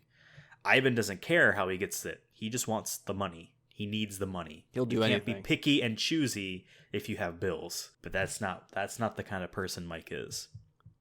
So then Greg Thomas, the man who's running these auditions, walks in, sees Mike, and asks him what he's here for. Mike says he's here for the beer commercial, and Greg says he's late. It's an apologetic scene between the two of them. It's actually very candid and kind of like it hits the pit of your stomach. I read a lot of comments about I saw a lot of articles about this, and I was reading the comments about this short film. A lot of people be like, I was, always in auditions, and you're always thankful that they're being honest, but at the same time, it just hits you straight in the pit of your stomach. It's a rejection. Yeah, but it was all because of the color of his skin. He's like, oh, you're too light skinned. Oh, yeah. Thanks. Greg says, hey, there's another audition next week that needs some Spanish, and then that scene ends. I'd like to point this out throughout this entire short film Vin Diesel loves to enter rooms with his jacket off and then put it on while he's talking. He's just showing off his guns. He's always on the go. Exactly. But I think that goes to part of the theme of like, visually he is one way, but inside he is a different person. Yeah. They see like this jacked, tall dude, and they're like, oh, this is we can fit you into these things, but it's not the person that he wants to be known for, right? So he has that Spanish audition with a partner this time. He didn't realize he was supposed to speak Spanish, but it seemed to go well. This is because it went well because he was brown enough and looked Hispanic, Yeah. In real life, Vin Diesel, Mark Sinclair, is half like black, half Italian, sort of. It's mostly that kind of a mix. So I guess somewhere in the middle of that, someone would be like, yeah, you look Hispanic enough if you speak with a Spanish or, a Latino accent. White people will be confused and they'll just assume you're that. So it went well, not based off of his own merits. Yeah. But because of what he looked like, as opposed to other auditions in the short film where it doesn't go well because of what he looks like, even though he merits for it. He's always losing so far. Yeah. Outside of that audition, Mike speaks to the woman he auditioned alongside of, and she says he'd be good for a soap opera that she, I think, is in or is a part of in a couple times. She gives him the card, but he says it's not really what he wants to do. He wants to get into real acting, and that's not real acting. And I was going to say here is when, once again, tying back to earlier, he says Marlon Brando didn't do soaps. Yeah. And he mentioned Marlon Brando in 2020. So I think Marlon Brando had a huge influence on his life, either acting, directing, whatnot. So a little interesting tidbit. That happens a few times in this short film. He says, yeah, but so-and-so didn't do Pringles commercials, or you know what I mean? This is another part of it. It was at this moment in the short film where I paused and asked Siri what the term soap opera was to make sure I was spelling it right, and I learned that they're called soap operas because these serialized dramas of domestic life originated in the 50s and 60s and were mostly sponsored and paid for by soap companies. So that's why they're called soap operas. I can see that. Waiting for another audition outside the room, we hear a very 90s Vin Diesel rap. At first, I was expecting it to be when he took his headphones off, the thing would dissipate as if he was listening to it, but no, it's playing. Yeah. I think it's supposed to set up something else later in the short film. I was going to say, my notes for that was, in all caps, rapping Diesel? Where are the tracks? I know, right? And then they mentioned actors never got big making music, and I'm like, not true now. Maybe then, but not true. Will Smith. I mean, I guess you could argue some of those actors might have had like other things going, like they were acting while making theme songs for his movies. So, but yeah, he does this audition. I forget what it's for, but essentially he's not black enough for this role. This audition does not go well at all. Even though that I don't know what her role was, but the woman there who like saw his tape and like is vouching for him there, be like, oh, like I think, she's a casting director to a degree. She's helping with it. She's disappointed that the two guys that would sign off on it didn't like him. So yeah, he's outside on another payphone with his agent, I believe this time, and he learns he's been set up for an audition for a music video, but he doesn't want to do it because, as you mentioned, who got their career started by a music video? Again, this whole theme of not wanting to do all these ancillary things because always wanting to do the big main artistic thing, the meat, and not having the veggies, as The Rock would later say, show me the damn veggies. Oh, I can't wait to watch that again. Just that clip. Let's see, what episode would that be? 2 years from 5 now? I don't know. Is episode 17. So it's a month and a half or a year and a half away. So we're never Can't getting wait. to that. We'll get to it, I'm sure. Waiting outside this audition, he gets the sense from a woman that just left it that it's going to be a tough room. She walks away like, she doesn't say good luck, but that's the vibe she gives him. Like, you best be ready, which is the first time in this short film, one of these auditions, that the room is going to seem like he has everything against him. All the other ones, he's got something, you know what I mean? But even then, at the same time, he really still had stuff against him. But this time, he's told basically, like, good luck, you're going to need it kind of thing, So inside, one of the auditioners, casting director, I guess you would call them, looks at his headshot on the back, his resume, and sees that he can rap. So he asks him to see if he can do it on the fly. And Vin does one, and they are very impressed.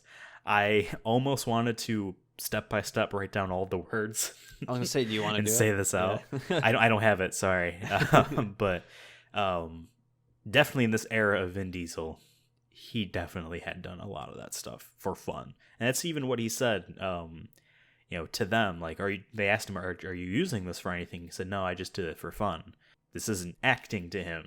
You know what I mean? He doesn't want to be in a music video doing, well, he wouldn't be rapping because it would be for his music video. Yeah. But he that's not the lifestyle that he wants to do for his acting. He wants to be Marlon Brando. So then it's time for him to actually audition.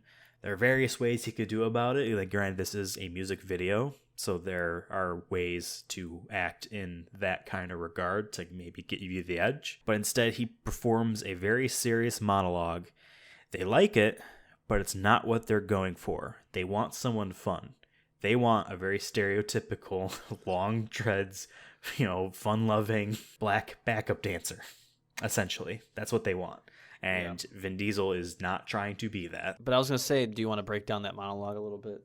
It's a very, very good one. And we know that a lot of this is based off of his own emotions about this experience of finding gigs and work. Yeah, so I wouldn't be surprised if, like, a lot of this is what he felt in relation to his actual father. I don't know. You give me your thoughts. I was going to say, so people who are listening to this and aren't watching it, I think you should, because it might change your mind on Vin Diesel, like it has me.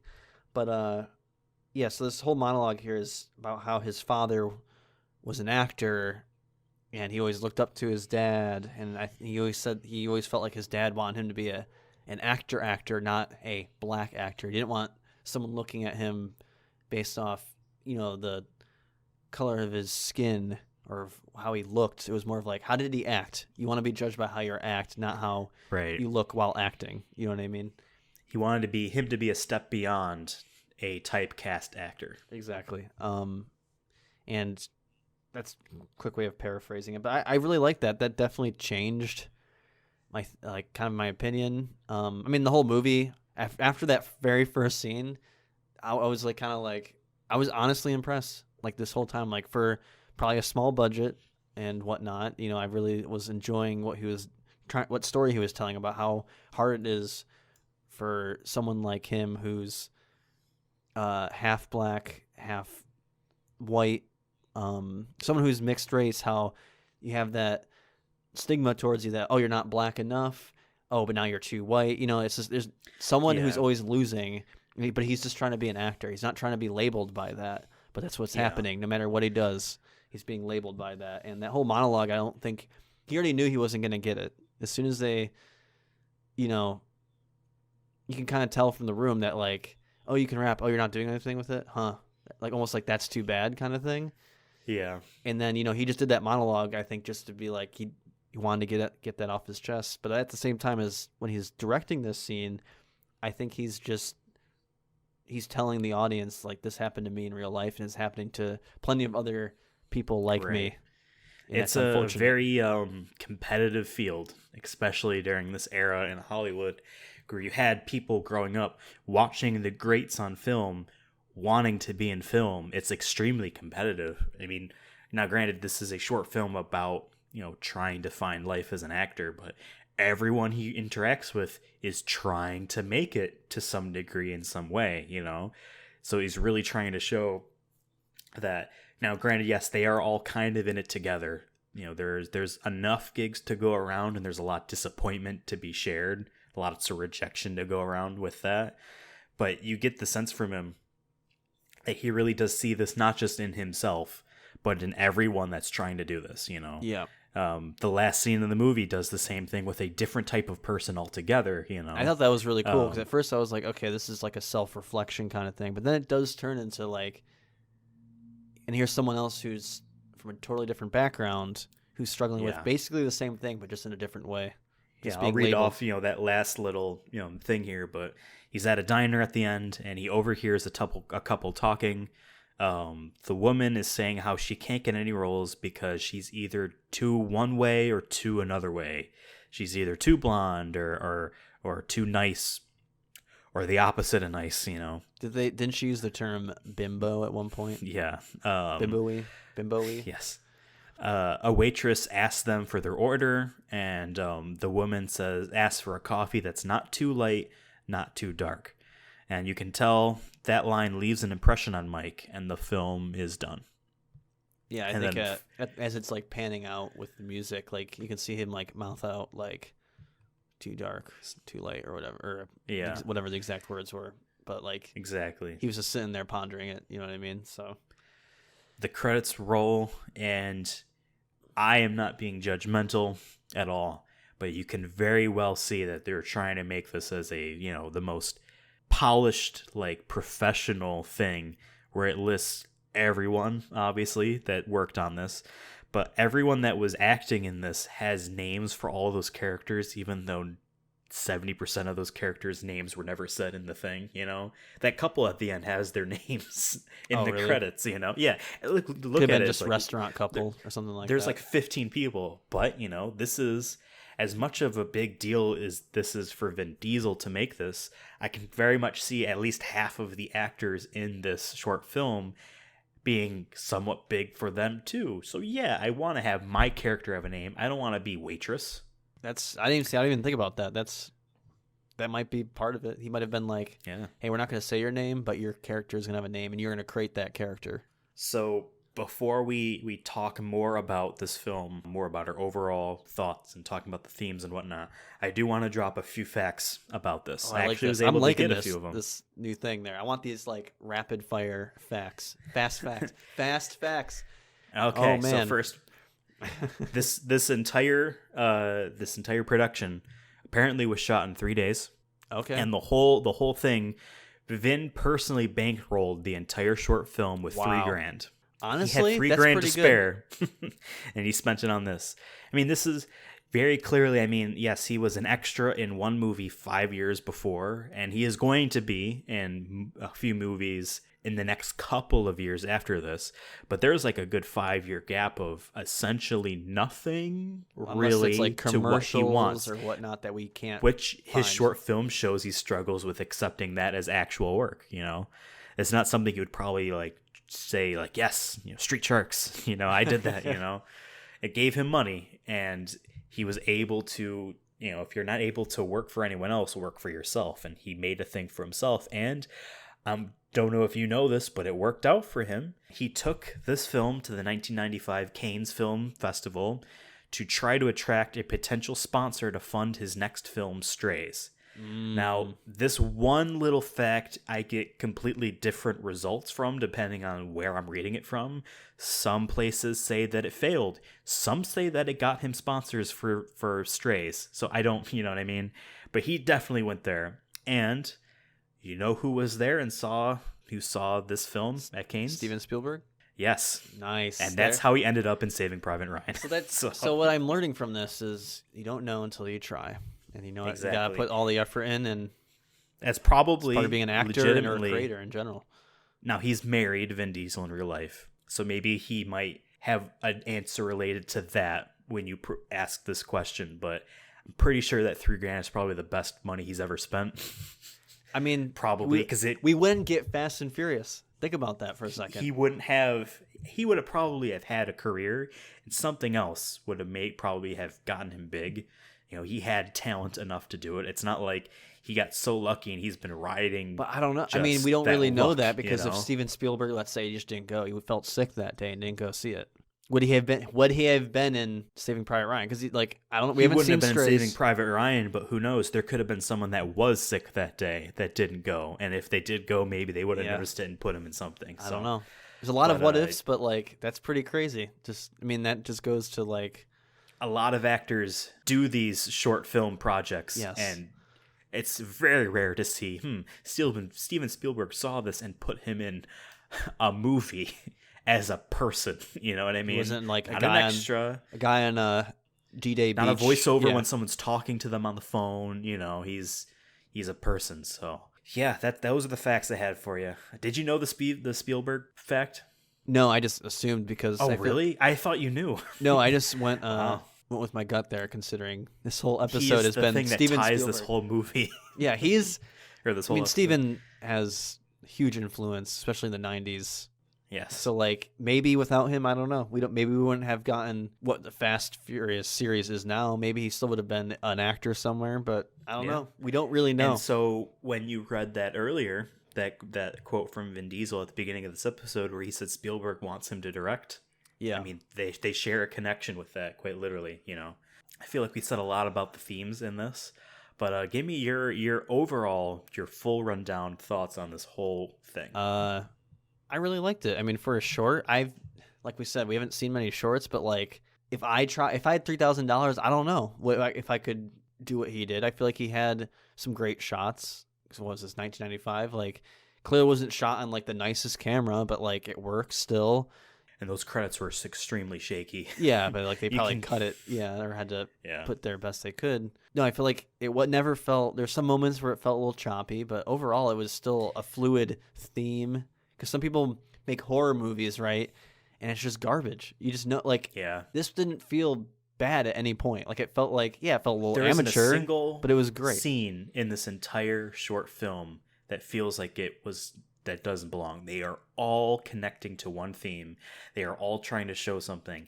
Like, yes, he did the audition for the Spanish thing. You might be like, oh, he wasn't rejected, you know, and he didn't learn anything. No, he learned that he got it because of the way he looked, not because of his merits. They're like every single part of this. This is, honest to God, a really good short film. I was going to say, I said great. I say great for the time period, and considering that, like, this is his first thing. The things I think it might fail at are like just technical filmography stuff, or like And you can't- cinematography stuff. It's not, you know, thematics. Even like, Steven Spielberg has editors. You know what I mean? Right. To like, oh, this shot was a little, you know, off-centered or something. We can fix it that. opens with him monologuing, and then it shows that he's monologuing to someone. But that camera pan is so slow, and it's like there's no tension or anything. Like, it's weird, you know.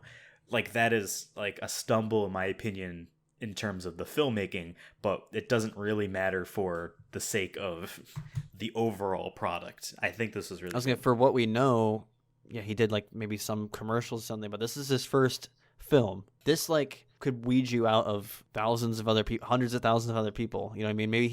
Maybe without this film, he wouldn't have gotten that chance as an actor in Saving Private Ryan, or Strays probably would never have worked out. I don't know how good that movie is. We Yeah. haven't watched it yet, but now I'm more intrigued. Now I'm more like, oh, I'm actually excited. I was not expecting this to be good. I'm like, well, this is going to be a nice softball episode for this month where we figure out our way of making this episode, this show. But no, like, this was actually a really good thing. I wasn't looking forward to this at all, and I'm glad I saw it. Yeah, because how many people are gonna like that? Showed me a different side of Vin Diesel too, just as an auteur slash, you know, just overall director slash writer. Now that gets me more excited to like now go back and watch the Fast movies and see like, did he learn anything from those, or like did he learn anything from that he put into this? And also, if he ever does direct again, now we know how his brain is kind of thinking. You know what I mean? I feel like we did pick his brain from that. Then I think you would have gotten if it was just someone else shot it and just happened to have him in it.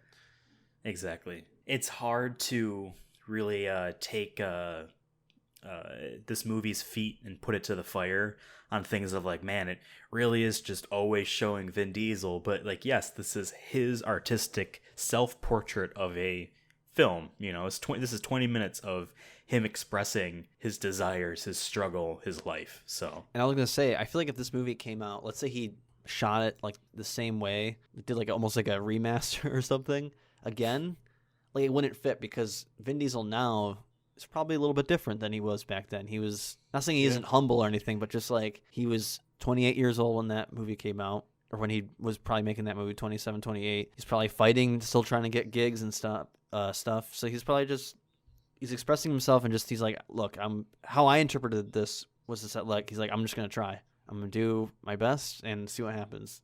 Clearly showed that he put effort in it. It wasn't like he just put this together and it was like, here you go. It just shows. I want to know what it would be like if he made a short right now, where he directed, produced, and whatnot. And that's the thing. I don't trust him to make something good. I'm just curious, like how much has he changed? Well, there is another short film that he did at least direct later on. It's the prequel to Fast and Furious 4. Interesting. So I guess we'll have to see if we see any similarities or whatnot. But this honestly like made me want him to see, him direct more, like you said. Like I actually do want to see, maybe not an entire trilogy dedicated to one thing, in history, but I would like to see him direct a full movie. What would that be like?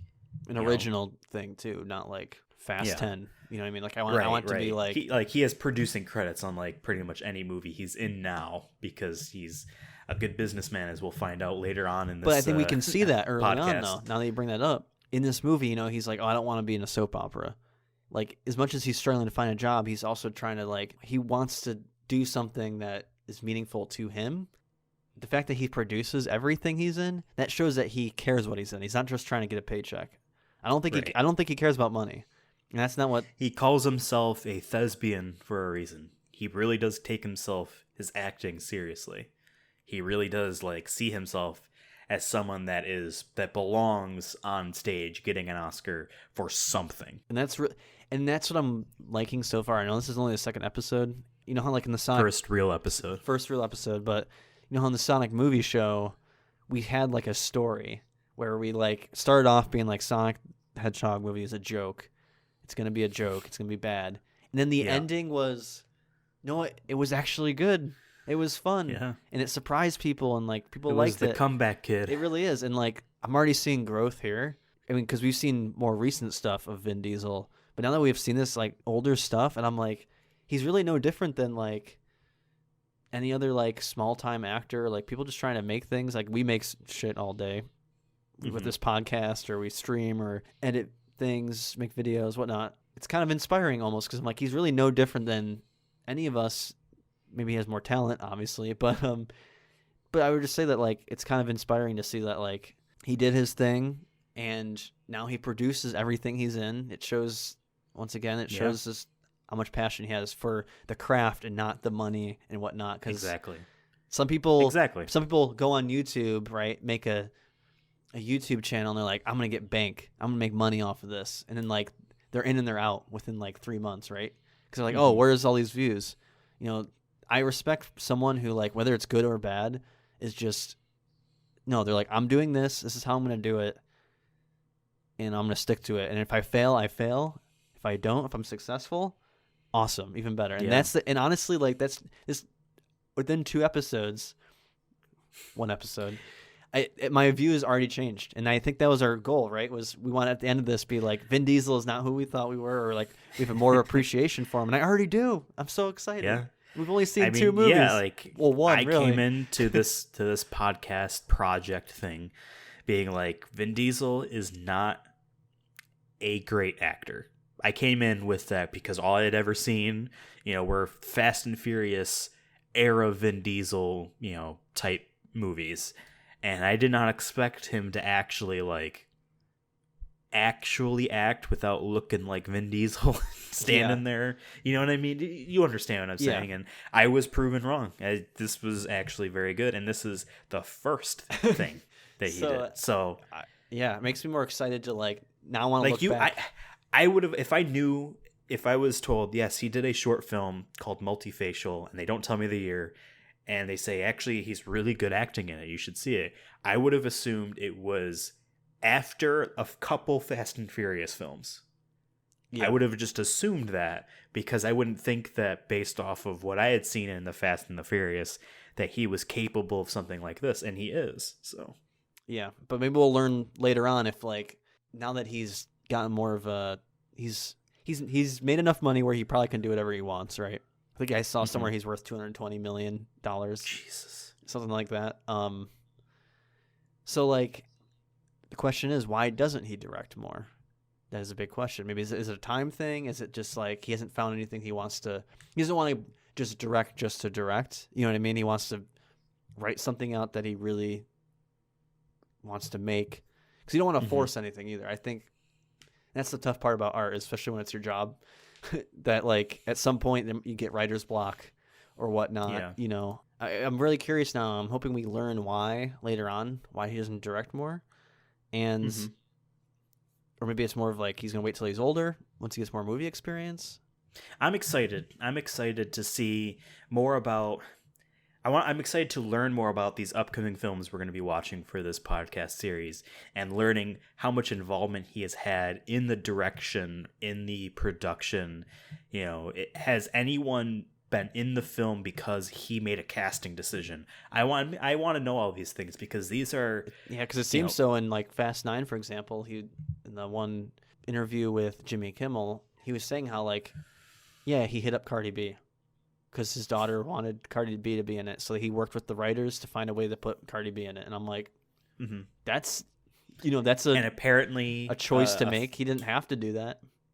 Apparently he was able to get a quote-unquote fellow thespian to be in the film, someone that he thinks it's a complete honor to be.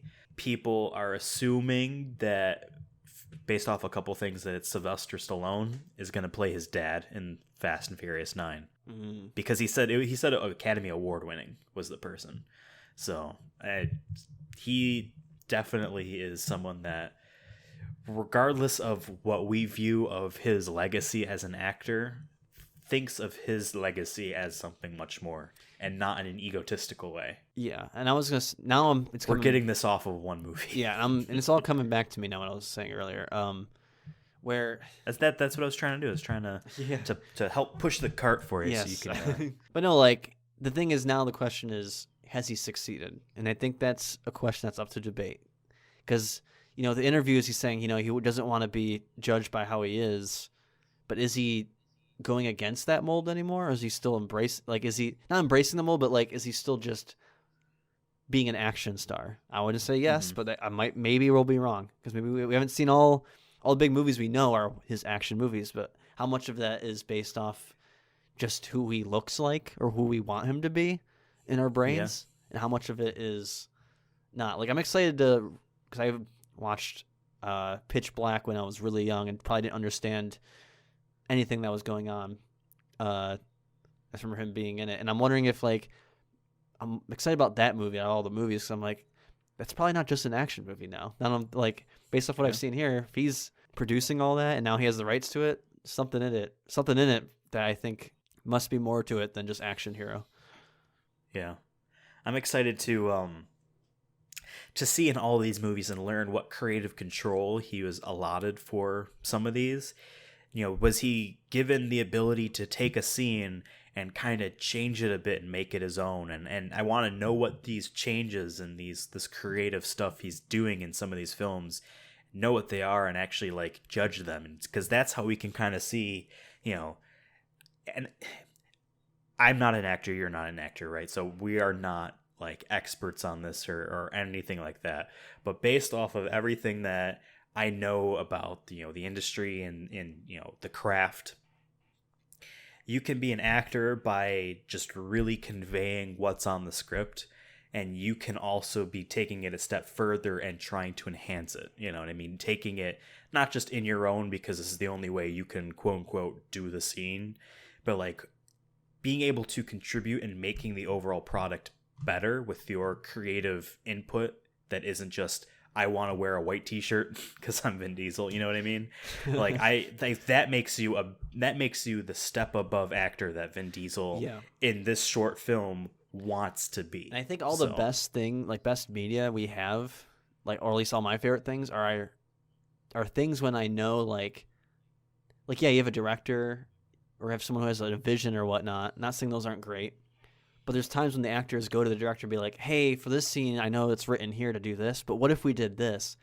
And it's when those like ideas all come into one and they're like, yeah, let's try that. And it winds up being great. Mm-hmm. That's also the actor having input. That's, to me, that's like, they're now part of the writing. You know what I mean? They're living the character, not just acting it out, like you said. There's different types of acting that I'm sure you could look up, but well, we'll learn more and more about the whole process as we move through this. We're going to be actors by the end of this after 3 years. So, any final thoughts on multifacial? I think if you're a Vin Diesel fan and you haven't seen this, are you really a fan? We weren't until a couple days ago, so by that measure. Yeah. No, I think Vin Diesel fans should watch this, and I think maybe more general people should watch it. It changed our minds, so it might change someone else's mind as well. Well, so this is about the part where we rank Vin Diesel's performance in his filmography. Number one? Yeah, I think that's debatable, right? Yeah. Debatable. I don't know, man. Him opening that door was very smooth. I think it's safe to say Awakenings, just by the virtue of him not actually having a real role, will that's make gonna that be last in everything. It's going to be last. Unless, like, we see a movie that's he's so bad. Like, I don't know what you'd have to do. It's offensively bad. Like, I you would have to have something redeemable at one point in that movie to make it just a step above Awakenings. Like, people have told me Pacifier is bad, but, like, there's no way it could be, like... If he can make you laugh or smile once, then it just automatically... automatically is. That's all. And he already does in real life. I see him and I just... I get a smile on my face, so... Yeah, so next month on May 1st, you'll be able to see the next episode, or listen rather, to the next episode of The Chronicles of Diesel. We're going to be going over a movie from 1997 called Strays. 2 years later. We mentioned it. He stars in it. This is a Vin Diesel starring film. So there'll be a first for...